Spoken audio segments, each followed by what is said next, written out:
తెలుగు రాష్ట్రాల్లో అతిపెద్ద lift manufacturer lifts ట్రై.com dealership కూడా ఇవ్వబడును. నమస్తే ఉమాదేవరకొండ గారు. నమస్తే అమ్మా. ఆశ్లేష నక్షత్రం వారి కనుక మనం చూసుకుంటే ఈ సంవత్సరాంతంలో ఏమైనా మార్పులు చేర్పులు ఉండే అవకాశం ఉంటుందా? అసలు ఆశ్లేష నక్షత్రం యొక్క స్వభావాలు ఏంటి? ఆశ్లేష నక్షత్రము జ్యోతిష్ శాస్త్రంలో ఆశ్లేష నక్షత్రము సర్ప నక్షత్రంగా పేర్కొన్నారు. మనకి ఆకాశంలో ఇది ఎలా కనబడుతుంది ఆశ్లేష నక్షత్రం అని అంటే అండి, ఆశ్లేష సర్పారుతు అంటారు. అంటే మనకు ఆకాశంలో కర్కాటక రాశి యొక్క తారల గుంపులో సర్ప ఆకృతిలో, అంటే పాము ఎలా అయితే ఉంటుందో ఆ ఆకృతిలో 6 తారలు ఉంటాయట. అంటే 6 నక్షత్రాలు, 6 లైట్స్ అనేవి కనబడతాయి. దాన్ని మనం ఆశ్లేష నక్షత్రం కింద కర్కాటక రాశిలో ఉన్న ఆశ్లేష నక్షత్రాన్ని గుర్తించవచ్చు. ఇది కర్కాటక రాశిలో 16.40 డిగ్రీల దగ్గర నుంచి 30 డిగ్రీల దాకా ఉంటుంది. ఇది ఆశ్లేష నక్షత్రము. ఒకవేళ మీది ఆశ్లేష నక్షత్రమా కాదా అనేటువంటి విషయం మీరు నిర్ధారణకు రావాలి అంటే డి, డు, డే, డో అనేటువంటి 4 అక్షరాలతో మీ పేరు కనుక ప్రారంభం అయితే తప్పకుండా మీది ఆశ్లేష నక్షత్రమే, కర్కాటక రాశి. అయితే ఇక్కడ నేను చెప్పేటువంటివి ఆశ్లేష నక్షత్రము, సర్ప నక్షత్రము, అధిదైవము సర్పము. అదేవిధంగా ఆశ్లేష నక్షత్రానికి గ్రహాల్లో బుధుడు ఆధిపత్యం వహిస్తూ ఉంటాడు, రాశిరీత్యా చంద్రుడు ఆధిపత్యం వహిస్తూ ఉంటాడు. సో ఎప్పుడైతే ఈ కాంబినేషన్ ఉందో, ముందుగా నేను చెప్పే ఆశ్లేష నక్షత్రం వాళ్ళు కోపం తగ్గించుకోవాలి. సో ఈ కోపము, ఈగో, లేకపోతే ఆ షార్ట్ టెంపర్ ప్రాబ్లం అవ్వచ్చు, వీళ్ళకి జన్మతహా ఉంటాయి, చిన్నప్పటి నుంచి పుట్టుకతో వస్తాయి. సో వీళ్ళ జీవితంలో ఎదగట్లేదు, వీళ్ళకి లేదు, లేకపోతే వైవాహిక జీవితంలో సమస్యలు వస్తున్నాయి, భర్తల మధ్యలో ప్రేమానురాగాలు లేవు అనేటువంటి విషయం, ఏ అంశాన్ని మనం తీసుకున్నా కారణము ఆశ్లేష నక్షత్రం వారి యొక్క కోపము, వారి యొక్క అహంకారం అని కూడా చెప్పచ్చు. వాళ్ళు ఏమనుకున్నా సరే వాళ్ళు కొద్దిగా అహంకారము, ఆ బెట్టుతనం అనేది ఎక్కువ ఉంటుంది. నా మాటే నగ్గాలి, నాదే పై చేయి అవ్వాలి, నేనెందుకు సారీ చెప్పాలి, నా తప్పు లేనప్పుడు నేను ఎందుకు తల వంచాలి అనేటువంటి స్వభావము ఆశ్లేష నక్షత్రానికి ఎక్కువగా ఉంటుంది. సో ఒక పట్టాన దీనికి వాళ్ళు లొంగరు, వాళ్ళు అనుకునేటువంటి బాణీలోనే వెళ్ళిపోతారు. స్ట్రైట్ ఫార్వర్డ్గా మాట్లాడడం, ఎస్ఆర్ నో, అవతల వాళ్ళు ఏమనుకుంటారు అనేటువంటి విషయం కూడా ఉండదు. సో ఇదంతా ఒక రకంగా చెప్పాలి అంటే లోపల ఒకటి బయట ఒకటి మాట్లాడే మ్యానిపులేటింగ్ ఇది కాదు దీని స్వభావం. సో అక్కడ నేను చెప్పేది ఏంటనంటే, స్ట్రైట్ ఫార్వర్డ్గా ఎప్పుడైతే మాట్లాడుతూ ఉంటారో ఈ కలియుగంలో అది పని చెయ్యదు. ఈ నేటి సమాజానికి, స్వభావానికి అది పనిచేయదు. లౌక్యం అనేది అవసరం, నవ్వుతూ మాట్లాడాలి, నవ్వుతూ చెప్పాలి ఏ విషయం చెప్పినా. సో ఆ లౌక్యం అనేది ఆశ్లేష నక్షత్రం వాళ్ళు కొంచెం లోపిస్తూ ఉంటుంది. సో ముఖ్యంగా ఆశ్లేష నక్షత్రం వాళ్ళు ఎప్పుడైతే బుధుడు చంద్రుడు కలయిక కూడా ఉందో చాలా క్యాలిక్యులేటివ్గా ఉంటారు. అంటే జీవితం మీద వీళ్ళు వేసే క్యాలిక్యులేషన్స్ ఒక స్థాయిలో ఉంటాయి, కానీ వీళ్ళు మాత్రం జీవితంలో చాలా తక్కువ దాంట్లో. ఎందుకనంటే ఇప్పుడు మనకు ఒక ఉదాహరణ చెప్తానండి. మనకి ఒక ఆఫీస్ అనేది ఉంది, అక్కడికి వెళ్తే మనకు ₹1,00,00,000 వస్తాయి అనుకోండి, మన జీవితం సెటిల్ అయిపోతుంది. అక్కడికి వెళ్తే ₹1,00,00,000 వస్తాయి, సెటిల్ అయిపోతుంది. ఇది మన జీవిత లక్ష్యం అనుకోండి. అక్కడికి వెళ్ళాలని బయలుదేరే క్రమంలో చివరికి వెళ్ళేటప్పటికి ఎవరో గొడవ పడతాడు మనతో, లేదా ఆశ్లేష నక్షత్రం వాళ్ళతో ఏదో ఒక మాట అంటాడు. ఇతనితో మనకెందుకు, మనం వెళ్తే మన లైఫ్ బాగుంటుంది కదా అని వెళ్ళిపోయాడు అనుకోండి, లైఫ్ సెట్ అయిపోతుంది. అతనితో గొడవ పడుతూ కూర్చున్నాడు అనుకోండి, అక్కడితో ఆగిపోతుంది. సో ఆశ్లేష నక్షత్రం వాళ్ళు అక్కడితో ఆగిపోతారు, ముందుకు వెళ్ళరు. ఆ ఈగో అనేది వాళ్ళని అక్కడితో ఆపేస్తుంది. సో ఆశ్లేష నక్షత్రం వాళ్ళకి నేను ఇచ్చేటువంటి సలహా, కొద్దిగా కోపాన్ని అదుపు చేసుకోవాలి. ఆ కోపంలో ఉన్నప్పుడు తమాయించుకుని ఆ అహంకారాన్ని కొంచెం తగ్గించుకుని వెళితే జీవితంలో మీకు ఉండేటువంటి క్యాలిక్యులేషన్స్కి, మీకు ఉండేటువంటి శ్రద్ధ, కాన్సన్ట్రేషన్కి మీరు వేరే స్థాయిలో ఎక్కడ ఉంటారు. ఓకే.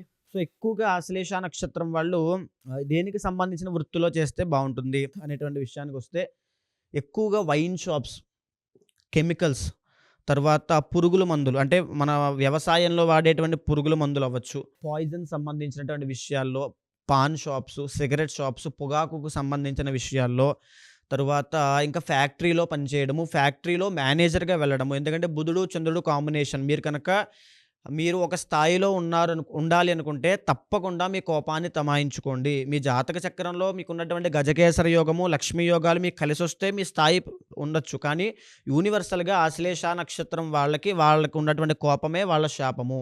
ఓకే.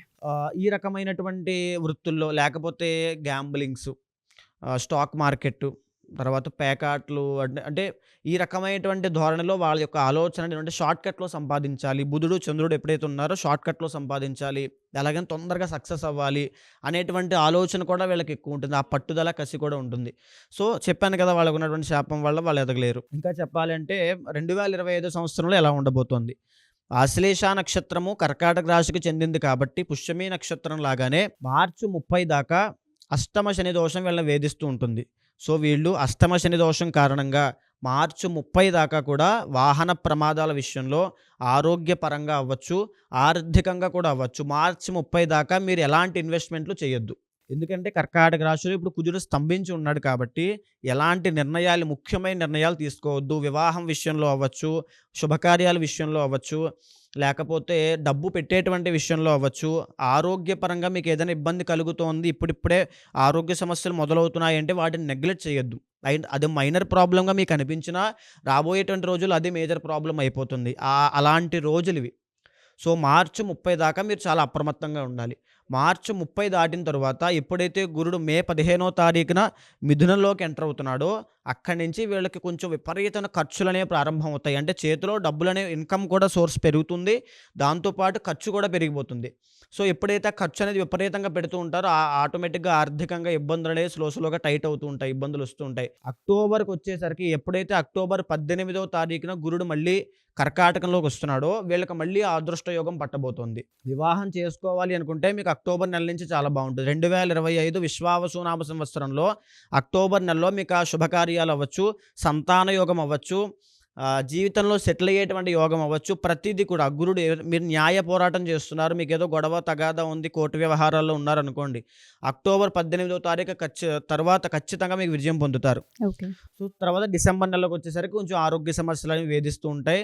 ఎలా లేదన్నా ఆశ్లేష నక్షత్రం వాళ్ళకు ఉండేటువంటి క్యాలిక్యులేషన్‌కి, వాళ్ళకు ఉండే మైండ్ సెట్‌కి వాళ్ళు కొన్ని దోషాలు సవరించుకుని, వాళ్ళు కొన్ని పర్సనల్‌గా వారి యొక్క అంతఃశత్రువులైన కామ, క్రోధ, లోభ, మోహ, మదమాత్సర్యాలను తమాయించుకుంటే వాళ్ళ జీవితంలో చాలా విజయం సాధిస్తారు. చాలా మంది రాసులు వాళ్ళకి చూసుకున్నా, నక్షత్ర వాళ్ళకి చూసుకున్నా చాలా మంది ఆరోగ్య సమస్యలతో, వ్యాపార సమస్యలతో, ఆర్థికంగా చాలా మంది ఇబ్బందులు పడుతూ ఉంటుంటారు. వాళ్ళకంటూ కొన్ని పూజలు ఉంటూ ఉంటాయా? అవి చేయడం వల్ల మనకి ఏమైనా ఫలితం ఉండే అవకాశం ఉంటుంది అంటారా? జాతకరీత్యా ఒకసారి మిమ్మల్ని కలిసి మా రాశి వారికి ఈ విధంగా ఉంది, మా నక్షత్రం వారికి ఈ విధంగా ఉంది, మేము అంతర్గత జాతకం చూపించుకొని పూజలు చేయించుకోవాలనుకుంటున్నాం, లేదా ఒకసారి మా రాశి వారికి ఏ విధంగా ఉందో కలవాలనుకుంటున్నాము అని అడిగే వాళ్ళు ఉంటుంటారు. వాళ్ళందరికీ మనం టైం ఇవ్వచ్చా? యూనివర్సల్‌గా ప్రొడిక్షన్ అండి ఇది. అంతర్గత జాతకంలో మిగిలిన 50% అనేది నిర్ణయించబడుతుంది. వాళ్ళ జాతకంలో గజకేసర యోగము, లక్ష్మీ యోగము, చంద్రమంగళ యోగము, లేకపోతే కాలసర్ప దోషము, కుజదోషము, ఇలాంటి ఏవైనా దోషాలు, యోగాలు రెండింటిని గమనించిన తర్వాత వాళ్ళు ఏ ఫీల్డ్‌లోకి వెళ్తే బాగుంటారు, ఆ మనిషి సక్సెస్ అవ్వాలంటే ఏం చెయ్యాలి, ఏ పూజ చెయ్యాలి.